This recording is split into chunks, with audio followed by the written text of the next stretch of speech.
यदि आप भाई राजीव दीक्षित के बारे में थोड़ा भी जानते हैं तो ये वीडियो अंत तक देखनी आपके लिए नितांत आवश्यक है, बहुत ज़रूरी है। और शेयर करनी उससे भी ज़्यादा ज़रूरी है, क्योंकि कुछ मूल्यवान जानकारियां इस वीडियो में मैं आपको देने जा रहा हूं। उससे पहले कुछ बेसिक जानकारियां जो हर राजीव भाई के समर्थक के लिए जाननी अत्यंत आवश्यक है, अन्यथा आप जेल में जा सकते हैं। तो वो बेसिक जानकारियां मैं पहले दे देता हूं ताकि आप सबका भला हो जाए। प्रदीप दीक्षित राजीव दीक्षित के सगे भाई। 2016 में उन्होंने राजीव दीक्षित जी के फोटो पर, उनके विचारों पर ट्रेडमार्क लेने के लिए फाइल लगाई थी, कॉपीराइट लेने के लिए फाइल लगाई थी, ये समझ लीजिए आप आसान भाषा में। अभी लगभग एक सप्ताह के अंदर अंदर उनको ट्रेडमार्क मिलने की पूरी संभावना है, लगभग मिल जाएगा उनको। डिस्क्रिप्शन में लिंक दिया हुआ है, फाइल नंबर दी हुई है, आप उस नंबर को वहां पर कॉपी करें और देखें क्या आता है। अभी आप देख रहे हैं यही आएगा वहां पर। तो यदि आप फेसबुक पर भाई राजीव दीक्षित का फोटो प्रयोग करते हैं या फेसबुक पेज चला रहे हैं भाई राजीव दीक्षित के नाम से, या कोई यूट्यूब पर वीडियो अपलोड कर रहे हैं, या यूट्यूब चैनल आपने कोई बनाया हुआ है भाई राजीव दीक्षित के नाम से, जहां पर भाई राजीव दीक्षित की वीडियो और ऑडियो आप डालते हैं, तो आपके ऊपर लीगल कार्रवाई हो सकती है, आपको जेल में भेजा जा सकता है प्रदीप दीक्षित के द्वारा।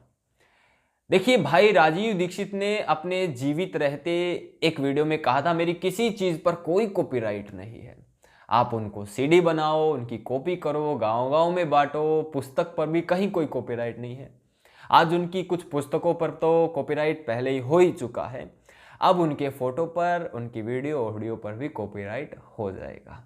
तो भैया सावधान हो जाइए। ये मैंने भाई राजीव दीक्षित के उन कट्टर समर्थकों को बताया है जो निरंतर पिछले 8-9 वर्षों से स्वामी रामदेव जी के बारे में कह रहे हैं, रामदेव जी ने भाई राजीव दीक्षित को मरवाया है। तो चलिए, रामदेव जी ने मरवाया नहीं, इस पर बाद में चर्चा करेंगे। राजीव भाई के विचारों को मारने का काम उसके सगे भाई प्रदीप दीक्षित ने जरूर कर दिया है। ये तो सबके सामने प्रमाणिक हो गया है, एविडेंस के आधार पर आ गया है। अब भाई राजीव दीक्षित के कट्टर समर्थकों में आपसी फूट हो गई है। मैं इस पर 2-3 वीडियो बना चुका हूं, तथा कथित राजीववादियों पर पहले भी वीडियो बना चुका हूं। देखिए, अब ये आपस में लड़ रहे हैं। एक समय था जब प्रदीप दीक्षित के चेले बन गए थे सारे के सारे, और आज समय आ गया है कि प्रदीप दीक्षित को गाली दे रहे हैं, गाली बक रहे हैं सब के सब। प्रदीप दीक्षित ऐसा है, प्रदीप दीक्षित वैसा, प्रदीप दीक्षित में ये कमी थी, प्रदीप दीक्षित में वो कमी थी। अपनी ऐसी तैसी करवाने के लिए उसके साथ काम करते थे क्या? जब इतनी ही कमी थी, आपने देख ही ली थी वो सारी कमी, और अब वो सारी कमी सामने आ रही है, तो इसका अर्थ ये है कि आप भी कहीं ना कहीं स्वार्थ पूर्ति के लिए जुड़े हुए थे। अब काफ़ी सारे भाई हैं जो यूट्यूब आदि पर भी, फेसबुक आदि पर भी हैं, जो प्रदीप दीक्षित को गाली दे रहे हैं। देखिए भैया, मैं ये नहीं कह रहा प्रदीप दीक्षित ने अच्छा किया, मैं तो सदा से कहता आया हूँ कि ये प्रदीप दीक्षित, मैंने बहुत पहले बात की थी, जब मेरी आयु 16 वर्ष की होगी तब मैंने फ़ोन पर बात की थी। तभी से मैं तो जानता हूँ इस व्यक्ति को कि नितांत मूर्ख व्यक्ति है, स्वार्थी व्यक्ति है, अपने हित का सोचता है, और राजीव भाई ने इसको कभी भाव नहीं दिया इस व्यक्ति को। लेकिन अब सब में कमी हो गई, सबको इसमें कमी दिख गई, और कमी तो है ही, लेकिन भैया पहले इसके साथ क्यों काम किया था? अब आपसी झगड़े में फंस गई। एक समय था जब स्वामी रामदेव के विरुद्ध लगातार दुष्प्रचार करते थे, उनको बदनाम करने में लगे रहते थे, आज उसका फल भुगत रहे हैं। आपसी झगड़ा हो गया ना इनमें, क्योंकि मूर्खों में ऐसा होता है, लगातार चलता है। मैं किसी का विरोध नहीं कर रहा हूं, मैं किसी के विरुद्ध बात नहीं कर रहा हूं यहां पर, लेकिन मैं कभी दो राहे पर खड़ा नहीं होता हूं। जो बात कहता हूं डंके की चोट पर कहता हूं। 90% राजीव भाई के कट्टर समर्थकों ने पिछले 8-9 वर्ष से स्वामी रामदेव को बदनाम करने का ठेका लिया हुआ है। और किस आधार पर लिया हुआ है? कौन से जज हैं भैया आपके पास? कौन से एविडेंस आपके पास? किसी के पास कोई एविडेंस नहीं है। मूर्खता में, स्वार्थ में। मैं कोई यहां पर पतंजलि योगपीठ का प्रवक्ता नहीं बैठा हुआ हूं। आज तक लगभग 600 वीडियो में बना चुका हूं, धर्म की बात करता हूं, धार्मिक वीडियो बनाता हूं, और उन 600 वीडियो में से कोई एक वीडियो बदला कर दिखा दे कि स्वामी रामदेव के समर्थक में हमने कोई वीडियो बनाई है। हम कोई प्रवक्ता नहीं भैया, हम किसी के समर्थक या किसी के विरोधी, ऐसा हमारा कोई लक्ष्य उद्देश्य नहीं है। राजीव भाई पर मैं वीडियो बना चुका हूं अच्छी अच्छी 2-3, स्वामी रामदेव जी पर आज तक नहीं बनाई है। तो कभी आप यहां पर नीचे आकर ये कहें आपसी झगड़ा, आपका ये झगड़ा शुरू कैसे हुआ, कहां से हुआ, अब उसमें आता हूं। कैसे इन्होंने स्वामी रामदेव जी पर एलिगेशन लगाए और आज इनमें आपसी फूट हो गई, आज सारे लड़ रहे हैं आपस में। क्यों? क्योंकि इनकी सत्ता खतरे में है, क्योंकि अब इन पर कार्रवाई हो सकती है। इनका कोई स्वार्थ पूर्ति है चैनल के द्वारा या पेजों के द्वारा, वो पूर्ति बंद हो जाएगी। किसके द्वारा होगी? उस एक दूसरे मूर्ख स्वार्थी प्रदीप दीक्षित आदि के द्वारा होगी। मैं किसी पर एलिगेशन यह नहीं लगा रहा हूं। किसी पर एलिगेशन लगाना इस संसार में आज सोशल मीडिया के जमाने में बहुत आसान है। 1 मिनट लगती है किसी के चरित्र को हनन करने में। बाएं हाथ का खेल है। स्वामी रामदेव का चरित्र हनन करने का पूरा प्रयत्न किया, पूरा का पूरा तंत्र उसमें लग गया इन लोगों का। लेकिन आज ये लोग फल भुगत रहे हैं, इनमें आपसी फूट पड़ गई और सबको पता लग गया कि दुष्ट मूर्ख कौन है। सही व्यक्ति आज भी देश और दुनिया में अच्छा काम करने में लगा हुआ है और इनके ये हालात हो गए हैं आज छोटी छोटी चीज़ों पर। देखिए, मैं अब प्रारंभ करता हूं प्रदीप दीक्षित से कि रामदेव जी ने हत्या करवाई या नहीं। ये एलिगेशन सबसे पहले प्रदीप दीक्षित ने लगाया था कि स्वामी रामदेव ने मेरे भाई को मरवा दिया। इसी प्रदीप दीक्षित ने जो आज जो राजीव भाई है उनके विचारों की हत्या जो कर रहा है, उसने ये एलिगेशन लगाया था कि मेरे भाई की हत्या स्वामी रामदेव ने करवाई। और उस एलिगेशन में कुछ मूर्ख लोग इस प्रदीप दीक्षित के साथ हो लिए थे। और एलिगेशन भी इसने इसीलिए तो लगाया था ताकि जो रामदेव जी के साथ जुड़े हुए लोग हैं वो मेरे साथ जुड़ जाएं अब। और थोड़ा बहुत इसका स्वार्थ वहां से निकला, इसकी स्वार्थ पूर्ति हुई, कुछ दान धप्पड़ आया इसके पास, कुछ अपनी एक कंपनी सेटअप कर ली, वहां से प्रोडक्ट निकालने शुरू कर दिए इसने, कुछ लाभ उसका हो गया वहां से। देखिए, ये जो एलिगेशन था ना, ये बहुत ही घटिया किस्म का एलिगेशन था। स्वामी रामदेव ने कह दिया था कि हम पोस्टमार्टम करवा ले क्या इसके भाई प्रदीप दीक्षित से। और ये बात जो समर्थक है ना, जो तथाकथित जो यूट्यूबर चैनल है, राजीव भाई के यूट्यूब चैनल है या फेसबुक पेज वाले हैं, उनसे पूछ लीजिए, या उन्होंने वीडियो भी बनाई हुई है, उन वीडियो में आप सुन लीजिए। इसको कहा था कि आप पोस्टमार्टम करवाना चाहें तो करवा सकते हैं, इसने मना कर दिया था। ये कह करके आज जब इससे कोई पूछता तो कहता ऐसे समय पर याद नहीं रहता टेक्निकल चीजें। तो एलिगेशन क्यों लगाया? और ये कहकर इन्होंने एलिगेशन लगाया था स्वामी रामदेव पर कि आपने पोस्टमार्टम नहीं करवाया। उसने तो कहा था, पूछा था पोस्टमार्टम करवाएं क्या, नहीं, इन्होंने मना कर दिया था। और उस समय पर स्वामी रामदेव ने ये बात कही थी, हम सब जानते हैं भैया, कोई मूर्ख यहां पर नहीं बैठा हुआ। उस समय पर कही थी स्वामी रामदेव ने ये बात जब कांग्रेस के साथ उनका इतना टकराव था कि उनके विरुद्ध इतनी भी बात मिल जाती ना तो जेल में ठोक देते उनको।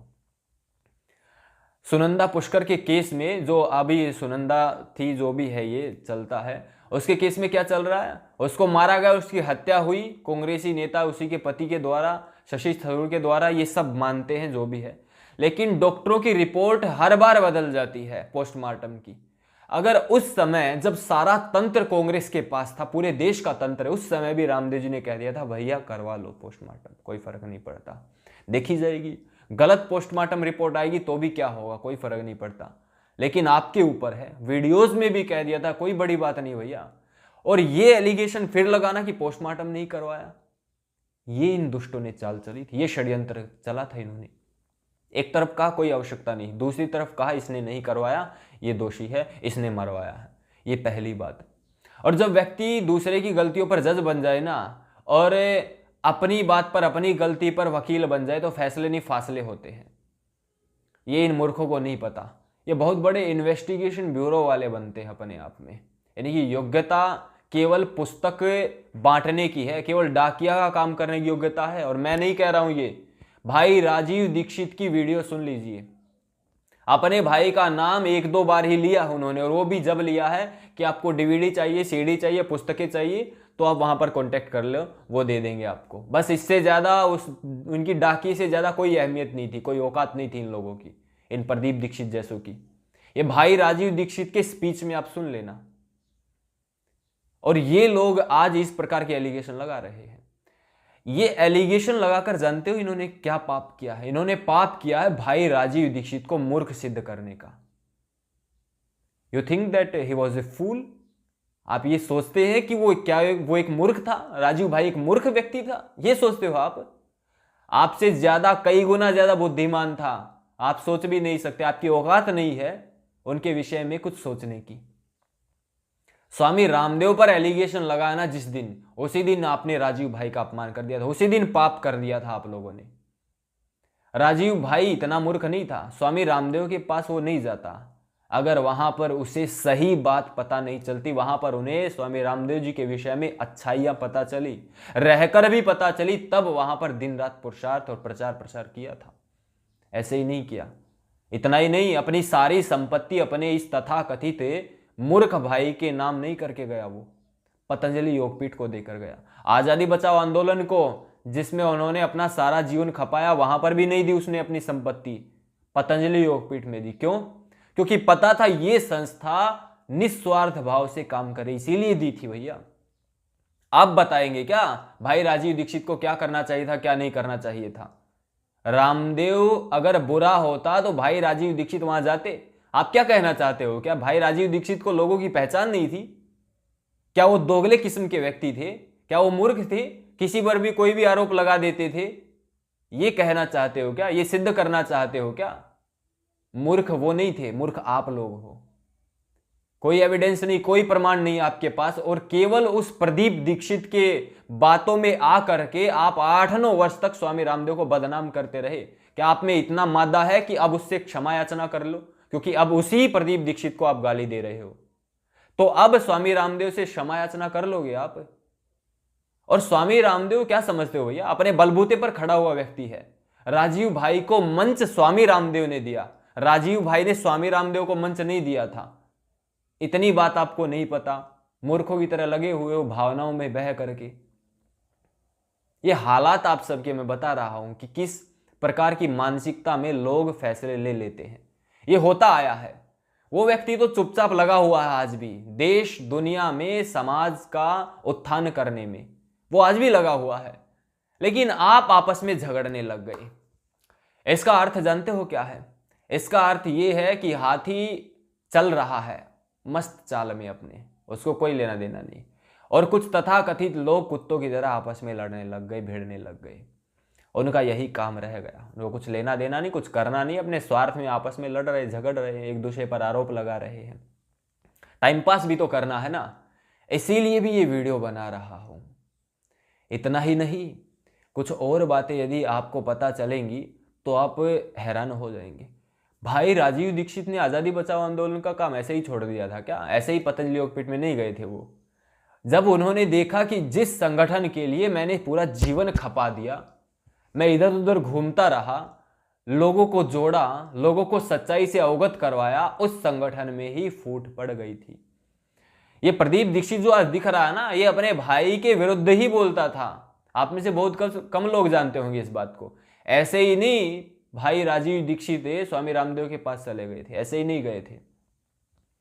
इन दुष्ट आत्माओं से दुखी होते, तंग आते ही चले गए थे। ऐसे भोंकने वालों में कौन अच्छी आत्मा रहेगी? कोई नहीं रहेगी। उन पर ही व्यक्तिगत आरोप और व्यक्तिगत आघात ये लोग करने लग गए थे। तब वो यहां से गए थे कि जिसको सींचा मैंने खून पसीने से, जिसको मैंने खड़ा किया, जिसको मैंने बनाया, आज वो व्यक्ति मुझ में कमी देख रहे हैं, इसीलिए भाई राजीव दीक्षित चले गए थे। ये हालात थी इन लोगों की, उनके जीवित रहते ये हालात थी। तो क्यों ना हम ये कहें कि कहीं इन लोगों ने तो नहीं करवा दिया उनका काम अपनी स्वार्थ पूर्ति में, और जैसे ही उनकी हत्या हुई वैसे ही इन लोगों ने अपने बिजनेस खड़े कर लिए थे। सब जानते, अपनी कंपनी सेटअप कर ली थी, प्रोडक्ट निकालने लग गए थे, और अब उन पर कॉपीराइट लेने का प्रयास कर। तो क्यों ना हम ये कहें कि प्रदीप दीक्षित ने मरवा दिया? मैं ये नहीं कहना चाहता, मैं इन जैसा नहीं हूं भैया, मेरे पास कोई एविडेंस नहीं है, मेरे पास कोई एविडेंस नहीं है। मैं नहीं कहूंगा इसने मरवाया उसने मरवाया। अरे यहां पर लाल बहादुर शास्त्री जैसे मर गए, आज तक सच सामने नहीं आया है।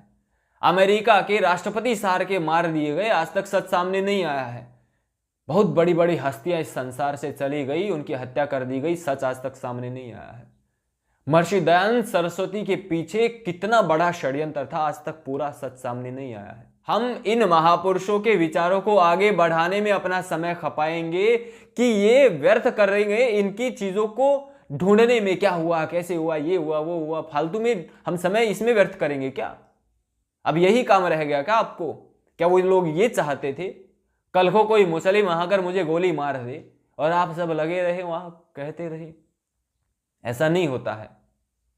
इसीलिए अब सच सबके सामने आ गया है, इनकी पूरी हालत। और मैं इस प्रदीप दीक्षित के विरुद्ध खड़ा हूं, और जितने भी यूट्यूबर हैं, राजीव भाई के समर्थक हैं, उनके विचारों को फैलाते, उनकी वीडियोस डालते हैं या फेसबुक पर पेज बना करके वो आगे बढ़ रहे हैं, मैं उन सबका समर्थक हूं इस विषय पर। ये बहुत गलत हो रहा है और मैं उनके साथ खड़ा हूं। और भावी भविष्य में यदि किसी भी प्रकार की उनको हमारी ओर से सहायता की आवश्यकता हो इस प्रदीप दीक्षित के और इसकी संस्था के विरुद्ध, तो मैं साथ खड़ा हूं। लेकिन गलत प्रचार नहीं होना चाहिए। गलत चीज का प्रचार सहन नहीं कर सकते हैं समाज में। जो अच्छा काम कर रहा है, धर्म का काम कर रहा है, उसके विरुद्ध इस प्रकार की चीजें हम सहन नहीं करेंगे। ये सच बात है। हम धार्मिक काम करते हैं, हम धर्म का प्रचार प्रसार करते हैं, धर्म में जो गलतियां उनको निकालने का प्रयास करते हैं। हमारा अलग मैटर है भैया। आप समाज पर लगे हुए, आप अपनी फील्ड में लगे हुए, लेकिन फिर भी आपके साथ खड़ा मिलूंगा मैं। लेकिन गलत चीज यदि करोगे तो आपके साथ नहीं खड़ा मिलूंगा। और इस मैटर पर प्रदीप दीक्षित ने जो पाप किया है, मैं उसका यहां से विरोध करता हूं। और इस वीडियो को शेयर करिए। इस पूरे प्रकरण के विषय में पता तो लगे कि चीजें कैसे घूमती संसार में, क्या होता है यहां पर और क्या हुआ इस पूरे प्रकरण में। भाई राजीव दीक्षित के विचार नहीं रुकने चाहिए। जिस फील्ड में उन्होंने प्रचार प्रसार किया था, निश्चित रूप से उन्होंने देश के एक वर्ग का बहुत लाभ किया, कुछ लोगों की विचारधारा बदली, और आयुर्वेद में भी उन्होंने काफ़ी अच्छा काम किया। और इसके लिए हम सबको उनका ऋणी होना चाहिए। और जो भी दुष्ट उनके विचारों की हत्या करने का प्रयत्न करे, उस दुष्ट को सबक जरूर सिखाना चाहिए। यही मेरा मानना है। वीडियो को शेयर जरूर करें, लाइक जरूर करें। और थैंक्स भारत यूट्यूब चैनल पर इस प्रकार की चीज़ें निरंतर आती रहेगी। नो मैटर कौन हमारा विरोध कर रहा है, कौन हमारे समर्थन में खड़ा है, समाज का ऐसा कोई तबका नहीं होगा जो थैंक्स भारत का विरोध नहीं करता और थैंक्स भारत को गाली नहीं देता हो। क्योंकि हम जो सच है वो सच कह देते हैं, और जो झूठ है, चाहे अपने हो चाहे पराए हो, वो झूठ है। धन्यवाद। जय श्री राम। नमस्ते जी।